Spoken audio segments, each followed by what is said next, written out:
Today is Friday, March the 18th, 2011.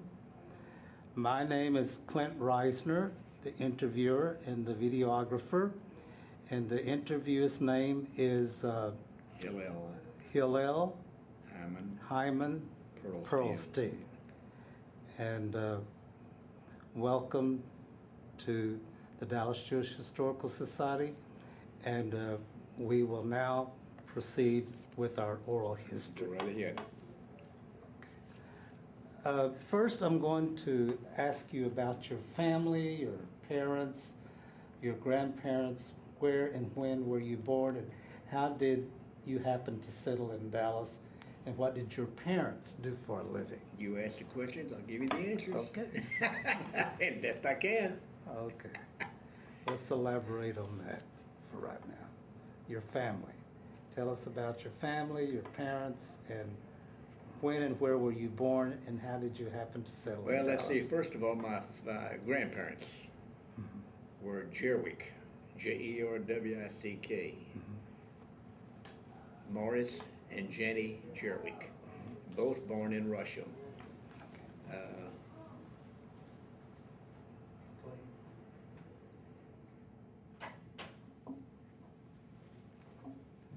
And they were born in Russia. They were right? both born in Russia and came to the United States at a fairly young age. Okay. My father's name was Max Pearlstein. Mother's name was Dora Pearlstein. Father was born in Romania. Mother was born in Louisville, Kentucky. I see. And they were married in Dallas. And that's where they raised the family. Okay. Now, at a young age, of course, they had my brother, who was Israel Pearlstein. I was second and born in Dallas on Ross Avenue, 3137 Ross Avenue. And my sister was Eve Pearlstein. And we lived on Ross Avenue there for a number of years, and I think it was 1926 or 27, they built a home in South Dallas where so many of the Jewish people had moved to. We lived at 2630 Park Row, which my father had built at that time. And that is where the three of us, three children, were raised right there in South Dallas. And you just tell me any other questions that you might want to ask now. Okay, now, which side of your family was from Russia? No, And your grandparents? my grandparents were both Okay, from Russia. okay. My father was from Romania. My mother was from Louisville, Kentucky. I see. Okay. And you were born here in Dallas? I was born here in Dallas. Okay, Yes. what year were you born? Born 1919, May the 14th. I see. On Ross Avenue. Ross Avenue, 3137 Ross Avenue, That's interesting. across from Fishburne's Laundry at that time. I see. Okay, tell us something about your childhood. And you lived on Ross Avenue as a child, right? As a child, we lived on Ross Avenue as a child at, I think it was in somewhere in the neighborhood of 1929, close to 30. My father built a home in South Dallas, where most of the Jewish people were at that time, at 2630 Park Row. My brother was had already been born, of course. My sister was born just a year or so later. And I went to school at 6 years old at Brown School at that particular time, and graduated the school, got out of school in 1933, and then went into high school in 1934, and was in high school until 1938 when I graduated, 1938. Which high school was that? Forest Avenue? That was Forest Avenue High School, Okay. which is now a black school, Madison High School. What was your neighborhood like there on Park Road? My neighborhood was a very quiet neighborhood. Almost all of the homes out in there were brick. At that time, some of the people had already started to suffer the depression at that time. My father was not hit until a few later years. But that was a neighborhood where, like I say, were all mostly Jewish people, and everybody seemed to have gotten along fine. There wasn't any mischief going on like you have today. You were in the evening when it got dark, and most everybody had people to do their, black people to do their yards and clean the houses and things like that. It was a fairly nice neighborhood. Oh, that's very nice. Oh, And what yeah. did your father do for a business? My father, I would have to say it's sort of a dry goods business. He had bought a truck, and in that truck he carried mostly bolts of goods, threads, needles, and items like that. And he used to make the colored neighborhoods only the homeowners. And at that particular time, most everybody was doing their own sewing, making their own clothes.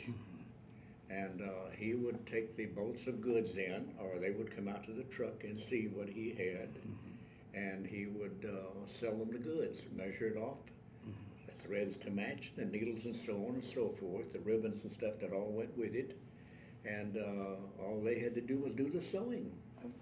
And then in a few later years, some of the stores started actually opening up their credit a little bit better. And what Daddy did, Daddy went to Sanger's, Teich's, Volk's, and a few of the other stores, and he opened up accounts in his name. And as these people started buying certain stuff as their own dresses or items that they needed, you know, in that line that my dad carried, he would give them a slip. They could take that slip down with a set amount on it, no more than that. And they could pick out a dress, they could pick out underwear, they could pick out whatever they wanted up to that amount. It was charged to my dad. Then my dad did the collecting. And I used to go with him on Saturdays and Sundays to collect. And I venture to say that he lost very, very little money. Now, after so many years, he got out of that business. What was the clientele like in those days? Beg your pardon? What was the clientele? Mostly African American? No, sir. The clientele was all black, All black? no white, no And- Hispanics. and you had, Everybody was white. Was black. Rolls of fabric and textiles and everything. That is right. Yes. Yeah. Now, what Dad didn't have, of course, he would open up the accounts at the stores for these people, and they would do the charging. They would charge it, and then the bills were sent to my dad. Then my dad would keep a set of books, and he would go ahead and enter into the book, and then as he made his rounds on Saturdays and Sundays, he would collect from these people. In other words, he provided a service that was He very provided the service. definitely needed for the black That community. is correct, but like I say, only to homeowners. And at that particular time, a lot of these people also, instead of being at home when he went to collect, they would be at work. And of course, he knew where they worked, and he always had made arrangements with the people that lived there while he was there. You see, never to the front door, always to the back door. And that's how he made his living for a number of years until he decided that so much of that had gone strictly to the stores. He had opened up accounts for these people and backed them, which he never had to pay on anybody's account. They all paid themselves. They were all homeowners. And you helped your dad on weekends with Beg your this. pardon? You helped your father. Well, I really on didn't weekends. help him at that time. I was still fairly young. But I you used went to with I him, just used okay. to go with him. Mhm. And I would sit in the truck unless he asked me, or one of the colored women came out and asked him where your son was or something like that, you understand? But it was real nice. Hi, what did you do for amusement as a child? As a child, I played a lot of tennis. Of course, I rode my bicycle like everybody else does in the neighborhood, and I would play like anyone else. Hockey in the streets, on skates, you know, the tin can. And then I guess it must have been around, I don't know, 13, 14 years old is when I started playing tennis. And I used to play tennis from sunup in the morning until sundown at night. And then it went through high school that way. And then in 1938, I became city champion Great. at that particular time. And how old were you at this time? Well, let's see, I got out of high school, I think I got out of high school at 19. And then I played tennis through school. That's actually when I made city championship, when I played at Forest Avenue High School at that particular time. I see. And I stayed with it until I graduated. Now, in your education, you went to elementary school. I went to elementary school, Brown School, Brown in Elementary. South Dallas there, a couple of blocks from the house. And then from Brown School, I went to Forest Avenue High School. Okay, there was no junior high school or middle school. No, there was no junior high school at that Just went from particular time. elementary to high school. Into high school, yeah. Okay. And in the meantime, what I used to do on Sundays, I would always go to what they call the Arbiter Ring, which was a Jewish school on Forest Avenue. And that is where I learned the Jewish language, learned to speak it, read it, and write it. Hebrew or Yiddish? Jewish, not Hebrew. Oh, Yiddish. That's strictly Jewish. Yiddish. But I used to speak it fluently, I used to read it and write it fluently. But no one after, my parents being from with my father, when he and his mother had something to talk over, they would usually talk in Jewish, you know, if they didn't want the children to understand, you know. But then they had to stop that not too long after I started Cheder, or rather Hebrew school there, because I could understand what they were talking about. Okay, tell us about this school. This is interesting. They would teach Yiddish at this. They would teach strictly Yiddish, Well, and what was the name of this school? the Arbiter Ring. Okay. That's the workman's circle. Okay. That's what it is. And I went there for several years, and most all of the Jewish children in South Dallas went there. And it was And it was- located where in South Dallas? Beg your pardon? Where in South Dallas was it located? On Forest Avenue. On Forest Avenue. Yeah. And the name of that school The again? Arbiter Ring. That's interesting. And about how many students attended that school? How many children? Mhm. Well, they had several different classes. I would say that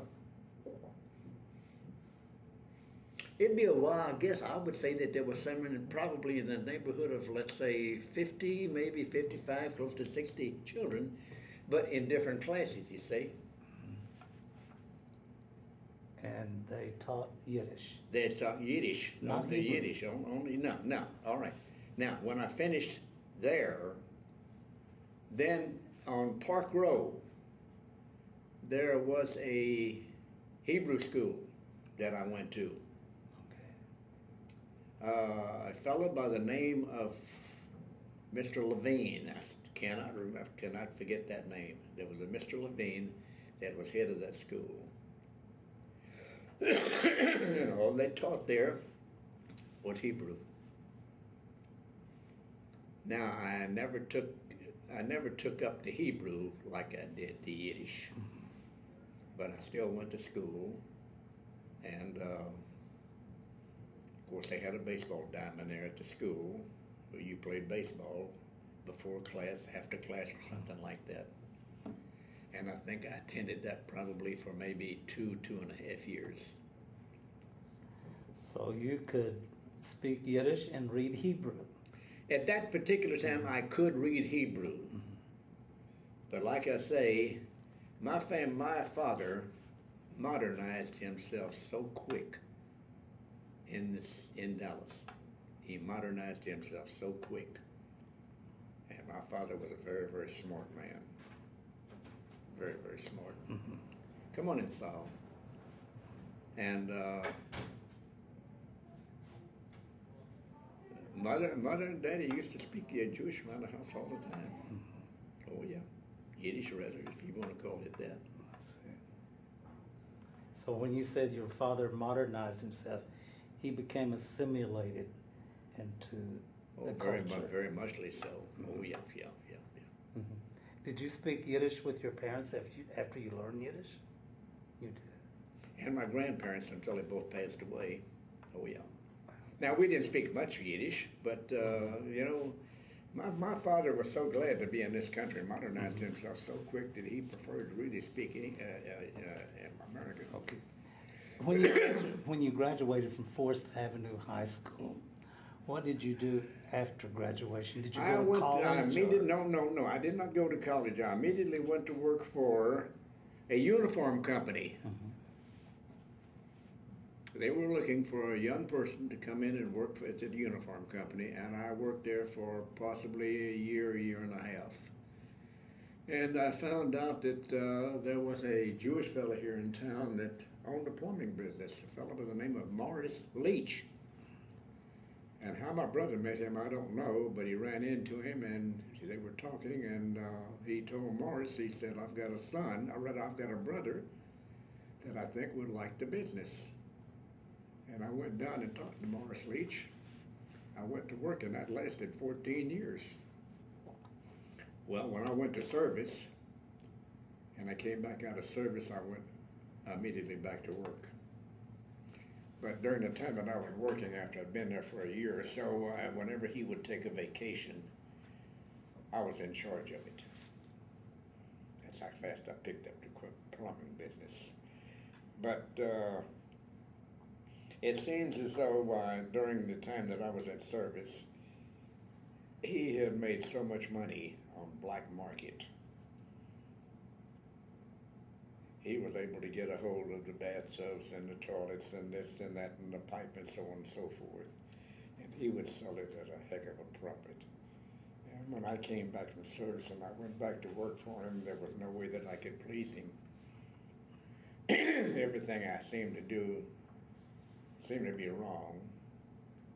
And I just decided that I'd just go ahead and quit, which I did after 14 years. Now that's combining the years before I went into service and the years after service. And so what did you do at that time? At that particular time, anything and everything in that plumbing shop that needed to be done, I did. I sold, I cleaned, I did the floors, I cleaned the yard, I cut the grass, whatever's to be done there, I did it. During your childhood, did your family belong to a synagogue? They belonged to a Agudas Achim on Forest Avenue, Forest and Wendelken at that particular time. And what was the extent of your family's participation in this I beg your synagogue? pardon? Were they observant, regular attendees for services? No. Like my father went on holidays, but not on Friday nights. My father was so glad to be in this particular country, and he modernized himself so very. I don't think there was anybody under the earth that would modernize themselves any quicker than my father did. Now, I'm sure your parents celebrated the Jewish holidays. Oh yes, definitely. Oh yeah, we celebrated all the Jewish holidays. You want to talk about that, your memories of that? Well, I don't know what there is to say about them, except that we enjoyed the holidays, of course. We observed all of the holidays, whatever was to be done at that particular time as a child. Things were a lot different then than they are now. Now, we were not religious enough to where we would walk the shul. We rode, or most of the time. We did not get into the real, what you call real religious part of it. We did not keep kosher.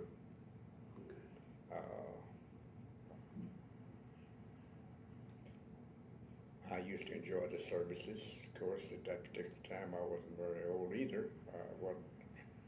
I used to like to wait till services were over and get out and play. Go home and change clothes and get out and play like everybody else.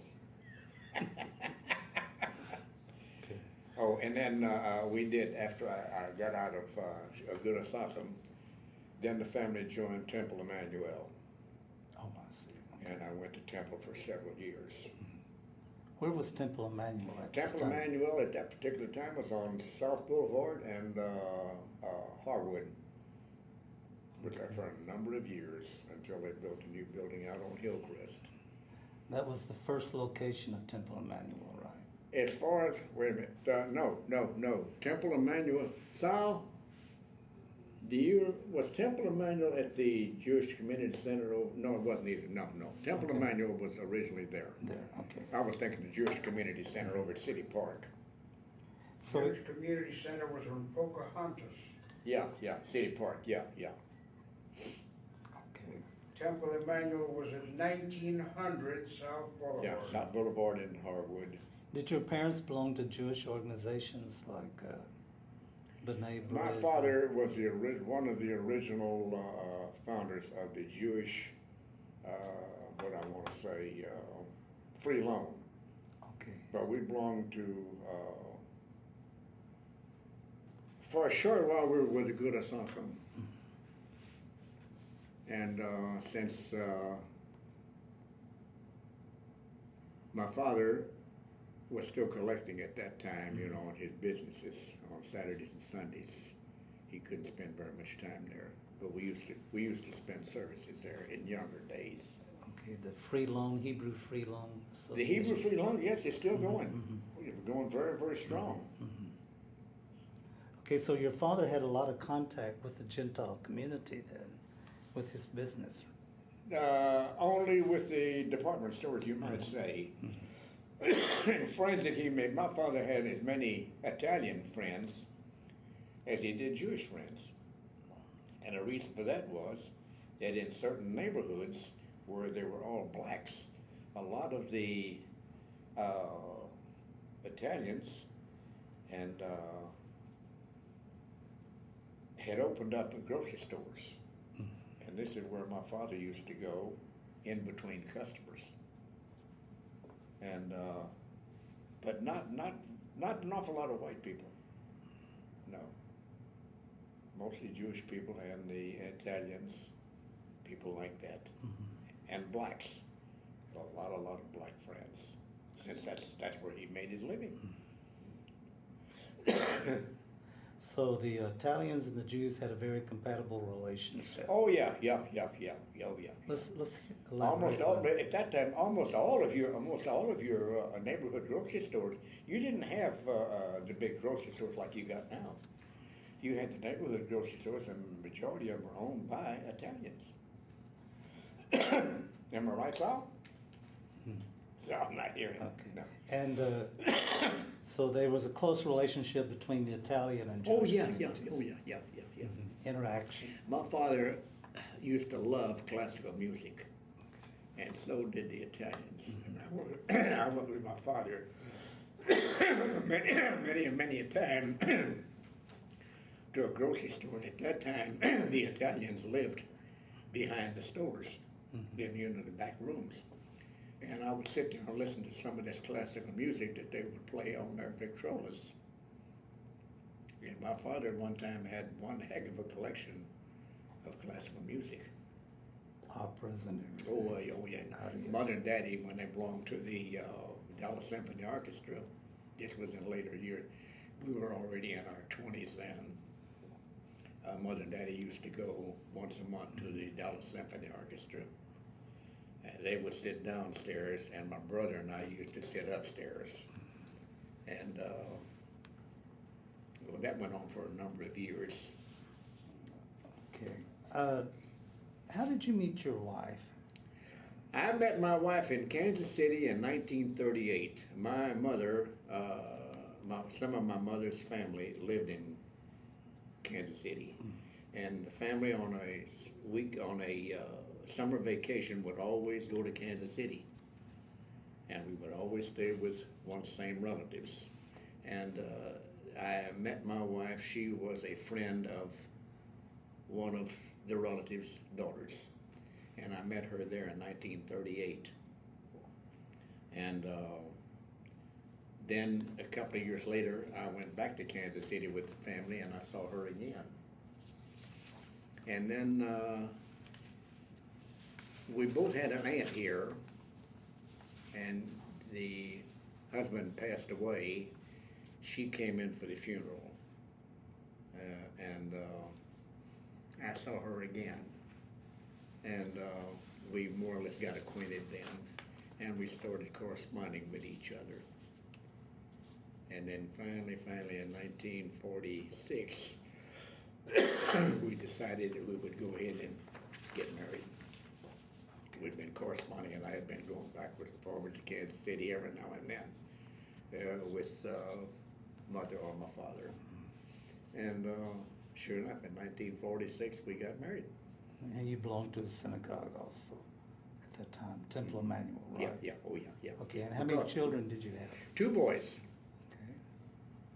You want to I have one son now who's 62. I have one son that had just turned 60 just recently. And how many grandchildren do you have? I have 2 grandchildren. One is married, lives in up east. I keep forgetting where she lives. She has married, and she is now pregnant and expecting a baby in 2 or 3 months. I see. And the youngest one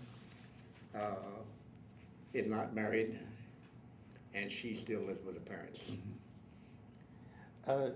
During your working career or your activities as an adult, I believe you are a veteran, right? Oh, So yeah, would yeah, you like yeah. to talk about that, your years being in the service and becoming a veteran? Well, no more than I did not sign up for the draft. I'll let them go ahead and draft me, because at that particular time,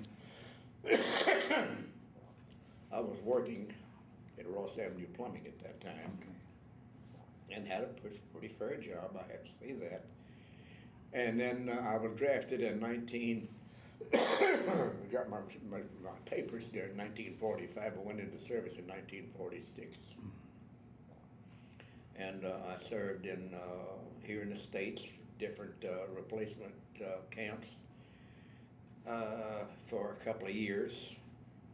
And then I was shipped overseas, and spent most of my time in Germany, France, and around in there. And then I was injured at the junction of the Rhine and the Moselle rivers. I was hit with shrapnel. Stayed in a hospital almost 60 days, close to it. And then when I was released from the hospital, on the way back to rejoin my outfit, which took about 3 weeks, the war was ended. Then they shipped me to New York, where I was in a military outfit guarding prisoners that they had gotten over here. And then after that, 3 or 4 different camps. It's sort of vague, because they kept me moving from one place to another one. And then I finally got out around close to the end of 46. I see. And you're still active with Jewish veterans, right? Oh yeah. Well, I up until here recently, I have not been attending.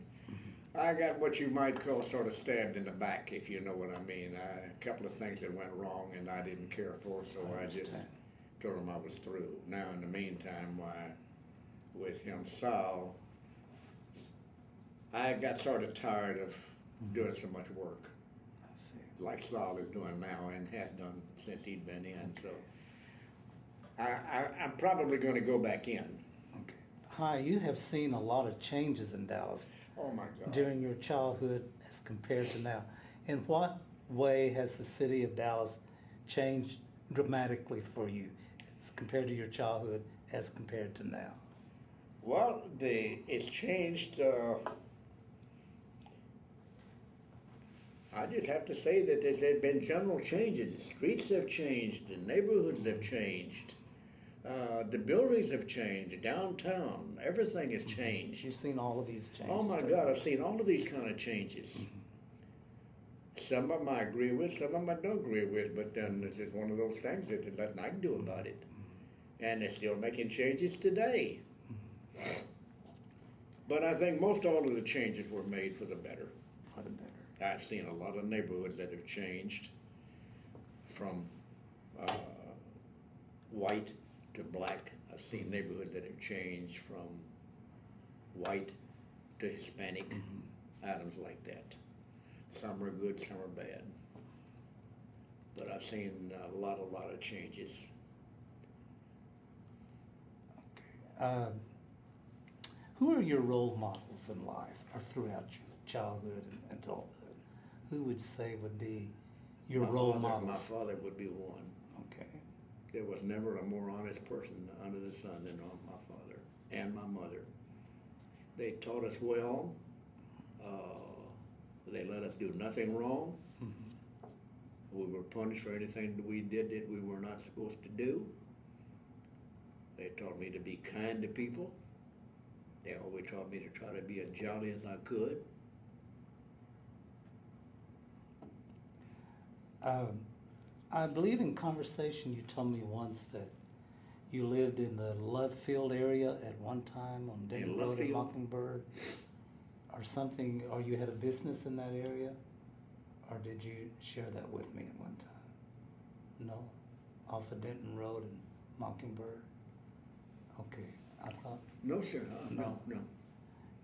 What was that area like? Where were most of the Jewish businesses? most of the Jewish people. Now, people or businesses. People and businesses. Well, most everything at that particular time, when it years ago, businesses were all in South Dallas. Almost everything in South Dallas was Jewish. The bakeries, some of the stores were Jewish. You had downtown. You had Volk Brothers that was Jewish. You had Teiches. You had most Teiches, people that worked in Teiches, and the managers and everything were Jewish. Sanger's was owned by Jewish people. A lot of your businesses here in Dallas were owned by Jewish people. I see. Okay. And run by Jewish people, of course.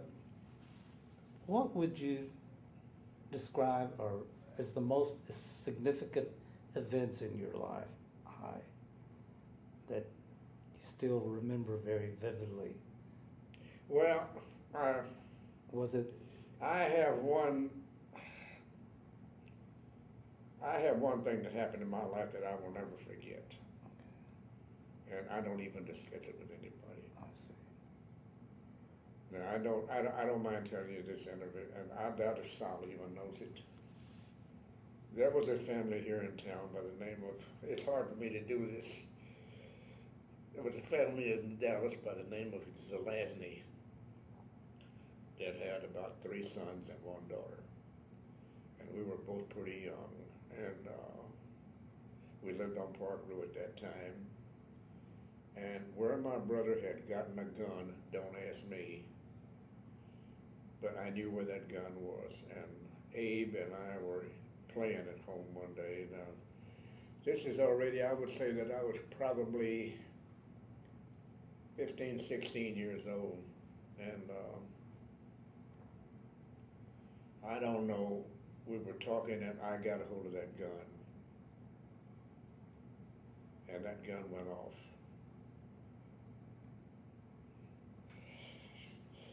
Needless to say, it killed him. And I have never gotten over that. It was hard for me in service to even handle a gun.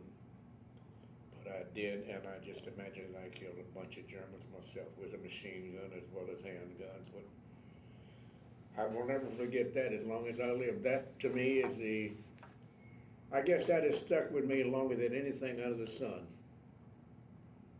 And that's been so many years ago, but that's a deal that I will never forget. Looking at your life on the positive side, something that you remember very well, significantly, that was really had a tremendous impact.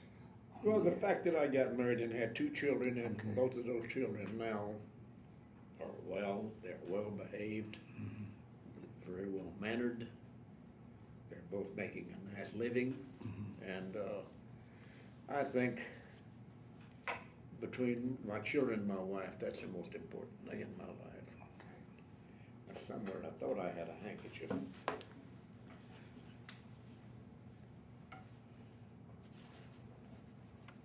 Aye. We're on the floor.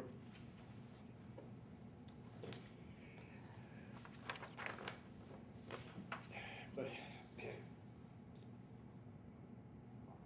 Well, hi, I want to ask you, is there anything you would like to add to this interview before we close? Or do you have any questions you'd like to ask? no, I have no question except that, what happens with this now? Well, you will get a copy of this. I'll get a copy of it, okay, fine. And I personally want to thank you for sharing, and because you've had a tremendous, interesting life. Well, I hope so, and I hope that my life is not over yet. I hope the rest of it's gonna be interesting as well. Okay. Sal and I pretty well make it that way. Like I told you earlier, Sal and I